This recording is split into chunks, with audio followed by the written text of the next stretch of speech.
everybody, this is Sam Lawson here with wildlife expert Linda May. How big are hummingbird eggs? They're really tiny because, you know, a full-grown hummingbird doesn't get very big.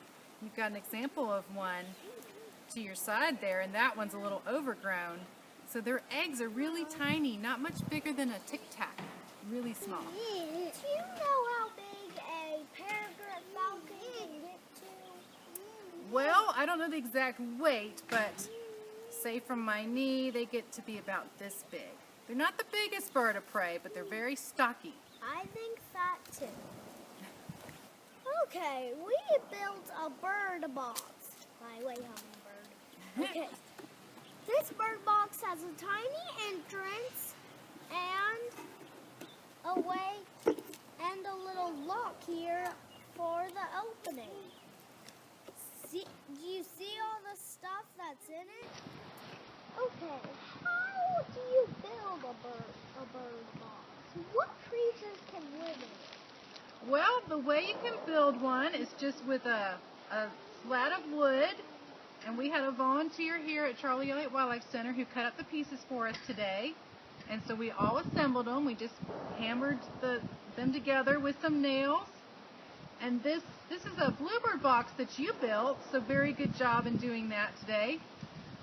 It's designed for bluebirds because of the different dimensions that it has, but also this entrance hole is about 1.5 inches in diameter, and that seems to be about the size that bluebirds like for going in and out. Do you remember what this metal piece that we tacked on is for? Scare away predators. Well, maybe not to scare them, but it is to prevent them. Things like squirrels, animals like squirrels, especially flying squirrels, they like to go in here too, and they will chew up that hole and make it a lot bigger where it's not suitable for the bluebirds anymore. So if we put that little piece of metal flashing there, that keeps them from chewing on it. What are some other birds that might nest in here? Do you remember?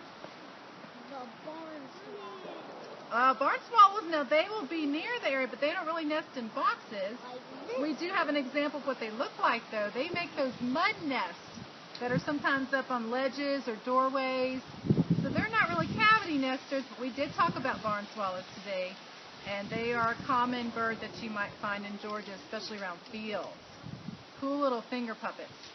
But some of the other species you may get in here, depending on what habitat you put it in, you could get a chickadee, right?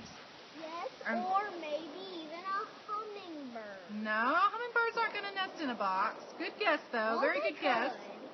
But they do make these cool little tiny nests out of lichens and spider silk and moss. So yeah, we'll get chickadees, nuthatches maybe.